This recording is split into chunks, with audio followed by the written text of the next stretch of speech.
Salatu wassalam, may Allah accept our prayer and raise us with the Messenger of Allah sallallahu alayhi wa sallam. You know, a lot of people, they leave these du'as to the scholars and the ustads, and they leave it to them. But it's not just a duty upon the speaker or the ulama to make dua. May Allah raise us with the Prophet alayhi salatu wasalam. Everybody say Ameen. Inshallah Aziz. And I leave you with this final quote. And I leave for the presentation of Shaykh Huzaymah.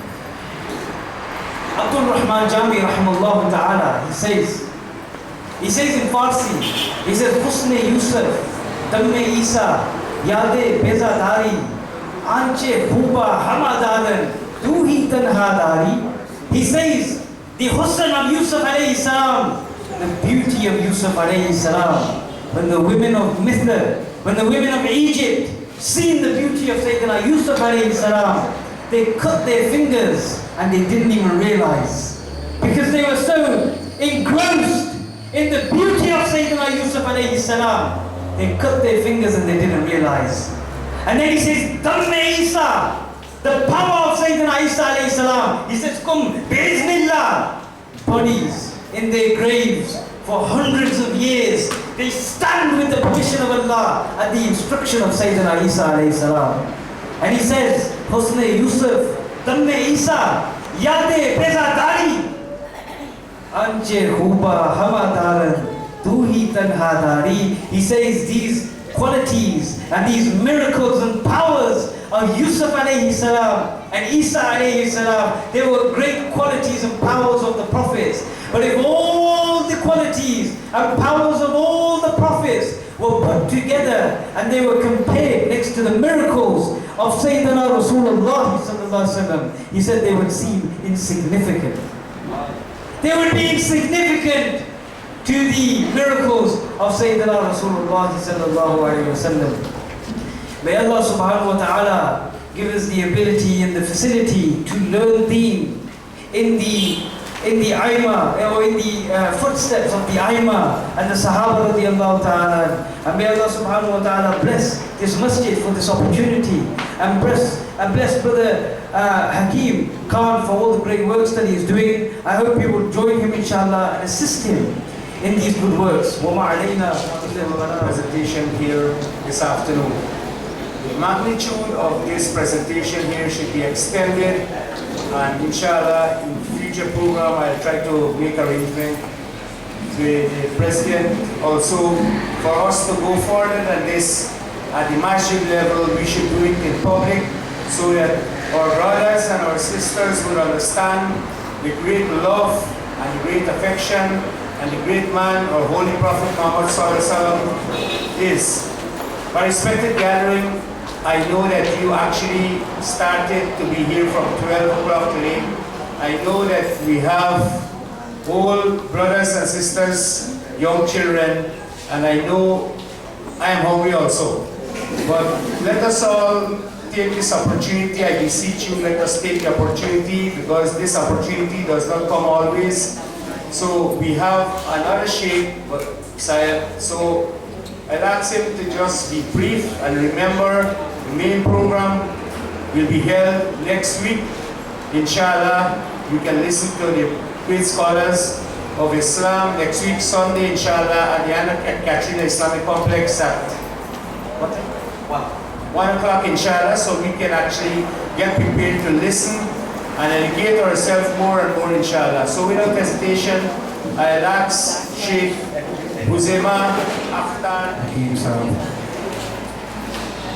Honorable Suyuti, esteemed guests, and brothers and sisters in Islam, Assalamu alaikum wa rahmatullahi wa barakatuh. I understand that you have been seated for quite a long time, and I am not going to apologize for a couple of very simple reasons. It is because you are all here, and I know that you may be hungry, and I am also hungry. But we are here to celebrate the birthday of Rasulullah sallallahu alaihi wasallam. And as you will soon hear, there are certain reasons why you are here and other people are not here. Before I formally commence my short presentation, I would like to inform you of one thing. For those of you who have heard my lectures before, you will know that I like to interact with the audience. A, so that I know you're still awake, but B, so that I know you are listening. So when I ask a question, please do not hesitate to respond. Shaitan, Satan, Iblis, or whatever you want to call it, cried on 3 occasions. He cried and he wept on 3 occasions. One of those occasions was when he was banished from the heavens. The second of those occasions was when Surah Fatiha was revealed. And the third of those occasions was on the birthday of Rasulullah sallallahu alaihi wasallam. So you can either choose a side that, for example, the Salafi movement, who cry on the Mawlid of Rasulullah sallallahu alaihi wasallam, which is fine because they follow their forefather who was Shaitan. Or you can follow the Ahl Sunnah wal Jama'ah, because the Salafis cry also. They cry all the time. Bid'ah, bid'ah, bid'ah. It's just their way of crying. So, before I commence, please present your salam in the barqa, in the court of Rasulullah sallallahu alayhi wa sallam. Allahumma salli ala Sayyidina.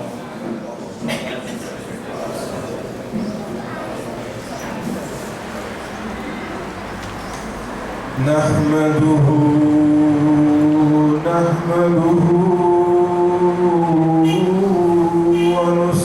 ونصلي على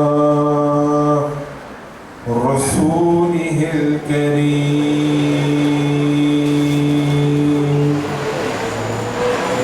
أما بعد فقد قال الله عز وجل في القرآن المجيد والفرقان الحميد وإذ قال ربك للملائكة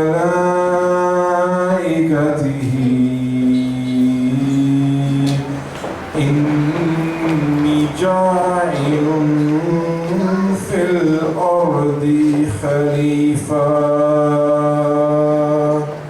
صدق الله العظيم وقال جل جلاله وعم نواله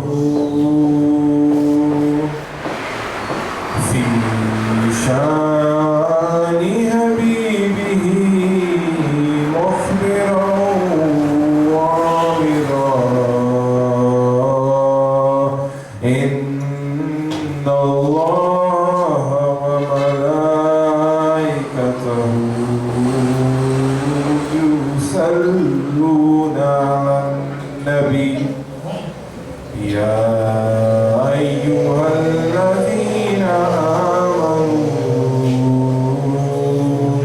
صلوا عليه وسلموا تسليما اللهم صل على سيدنا ومولانا محمد وعلى آل سيدنا ومولانا محمد وبارك وسلم عليه. All praise is to Allah subhanahu wa ta'ala, the one who created mankind and then created the entire notion of creation. And all praise is to Allah subhanahu wa ta'ala, the one who created the light of Rasulullah sallallahu alayhi wa sallam, and then took the light from the eye of Rasulullah sallallahu alayhi wa sallam and created the arsh, the glorious throne, and then took light from the earth and created the rest of the universe. In Guyana, in my short time that I've been here, I have spotted two issues. First of all, there are many lovers and devotees of Rasulullah sallallahu alaihi wasallam. Alhamdulillah. You guys sitting here are the greatest evidence that Rasulullah sallallahu alaihi wasallam is still alive today. Your presence in this mahfil, in this majlis, is the greatest evidence that he sallallahu alaihi wasallam is also here and alive today. Why do I say that? Let me simplify it a little bit. How many people here have been to a birthday? Hands. How many people have attended birthday parties? Has anybody attended a birthday without being invited? If I had a birthday, well, I do have a birthday. It's 13th of May, by the way, for those who want to buy me gifts. But if it was my birthday today and I had a party, but I didn't invite anybody, would you come? No. Why? Because it's rude. It's not the protocol. Maybe I don't like you, that's why I didn't invite you. But imagine I did invite you. Imagine I sent you an invitation. You would only attend my birthday, A, if I had given you an invitation, but B, because you wanted to maintain connection with me. Yes? If you didn't like me, which is understandable, if you didn't like me and you didn't want to come and see me, you wouldn't attend. It's simple. Today is the birthday of Rasulullah sallallahu alaihi wasallam. We are here celebrating the birthday of Rasulullah sallallahu alaihi wasallam. Which means what? You are here because you want to maintain that connection with Rasulullah sallallahu alaihi wasallam? Yes? But secondly, somebody has invited you. And who is it that has invited you? Allah subhanahu wa ta'ala has invited you. Make no mistake about it. There were people who wanted to come today but they couldn't come. There were some people who may not have wanted to have come today but they were dragged along. Either way, you are only here because Allah subhanahu wa ta'ala wants you to be here. Because Allah subhanahu wa ta'ala wanted you to be here and hence why you are sat here. But we are here because we want to maintain or establish or refresh our connection with our Master Rasulullah sallallahu alaihi wasallam. But in the early 19th century, a movement came about which wanted to sever the connection, which wanted to cut that connection that you have with our Master Rasulullah sallallahu alaihi wasallam. And that movement was called the Salafi movement, or the Najdi movement, or the Khawarij,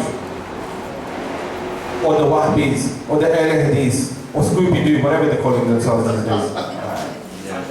Whatever they call themselves today. So, the problem is we now have a virus in Guyana, I hear. And that virus is the very same movement that has moved into Guyana. But with your love and your affection to Rasulullah sallallahu alaihi wasallam, they will never be able to infect you, inshallah. Everybody say inshallah. They will never be able to affect you. But we have to understand and we have to realize something. You guys are fine, alhamdulillah, but your future generations are in danger. because they will come and they will infiltrate the future generations. So my talk today to you is, what is the purpose of this celebration of Milad? What is your purpose in life, and how does that link to Rasulullah sallallahu alaihi wasallam? Let me explain to you. Allah subhanahu wa ta'ala tells us in the Quran and says, وَمَا خَلَقْتُ الْجِنَّ وَالْإِنسَ إِلَّا لِيَعْبَدُونَ. Allah subhanahu wa ta'ala says, whenever you hear a verse of the Quran, by the way, it's always good practice to say Subhanallah. Yeah? So when Allah subhanahu wa ta'ala says that I didn't create man and jinn for anything else except to worship me. Except to worship me. But then I have a question. Oh Allah, if you created us just to worship you, and that was the sole purpose of our creation, then why do we have eyes? Why do we have the ability to think? Why do we have the ability to move around? Why didn't you just create us in prostration? It's a valid question, isn't it? Because Allah knows best. But why did Allah then give us all of this? But to clarify that, Allah subhanahu wa ta'ala goes deeper and explains in Hadith al-Qudsi. Allah subhanahu wa ta'ala says, know me. Search for knowledge about me. Search for knowledge about me before you worship me. For he who does not know me cannot worship me properly. So our purpose in life is to worship Allah subhanahu wa ta'ala. But it is to worship Allah subhanahu wa ta'ala by knowing Allah subhanahu wa ta'ala. But how do we get to know Allah subhanahu wa ta'ala? This is the question. How do we get to know Allah subhanahu wa ta'ala? So Allah subhanahu wa ta'ala was merciful enough to send to us messengers and prophets. And the very first messenger that came to us was Hazrat Adam alayhi salam. And what did Hazrat Adam alayhi salam teach us? Hazrat Adam alayhi salam, let me tell you a quick story. Hazrat Adam alayhi salam was taken out of Jannah. No prophet sinned. This was concocted to teach us. So mankind, Adam alayhi salam was taken out of heaven and put on this earth. And for thousands of years, and some muhaddithin have said hundreds of thousands of years, Hazrat Adam alayhi salam walked this earth and would say, Rabbana zalamna anfusana, oh Allah forgive me, I've done zulm upon myself, oh Allah forgive me. But there was no response. There was no response until one day. And remember, prophets are here to be examples for us. Until one day, Hazrat Adam alayhi salam looked up at the heavens and he raised his hands and he said, Ya Rabbi asaluka fi haqqi Muhammadin. Oh Allah, forgive me on the haqq of your beloved, sallallahu alayhi wa sallam, on the wasila of your beloved, sallallahu alayhi wa sallam. And Allah subhanahu wa ta'ala said, fine, I forgive you. So despite thousands of years begging for forgiveness, Allah didn't respond. But as soon as Sayyidina Adam alayhi salam raised his hands and used the name of our beloved sallallahu alayhi wa sallam, Allah said, fine, I forgive you in an instance. What's the score with that? What's up with that? Why? Why did Allah subhanahu wa ta'ala do this? It's because Allah wanted to teach us that if you want to know me, if you want me to respond to you, then you use the name of my beloved sallallahu alayhi wa sallam. You don't come to me directly. You can't come to me directly. If you want to come to me, you maintain a connection with my beloved sallallahu alayhi wa sallam. And then Allah subhanahu wa ta'ala asked. Allah said, oh Adam, I forgive you. But tell me, how do you know Muhammad? Sallallahu alayhi wa sallam. Who was the first prophet? Adam alayhi salam. Who was the final prophet? Rasulullah sallallahu alayhi wa sallam. So, chronologically speaking, who came first? Who came first? Hazrat Adam alayhi salam. Chronologically speaking, Hazrat Adam alayhi salam came on this earth first. But listen to the response of Hazrat Adam alayhi salam. Hazrat Adam alayhi salam says, وَمَا خَلَقْتَنِي وَنَفَخْتُ فِيهِ مِنْ رُوحِكَ بِيَدِكَ رَفَعْتُ رَأْسِي فَرَأَيْتُ وَلَا كَوَاكِبُ الْأَرْشِ مَكْتُوبًا لَا إِلَهَ إِلَّا اللَّهُ مُحَمَّدٌ رَسُولُ اللَّهِ. Say subhanallah. Hazrat Adam alayhi salam says, oh Allah, when you created me, the very first thing, you asked me how I know Muhammad? When you created me, the very first thing that I did was I looked up at the arsh. And what did I see written around the arsh? La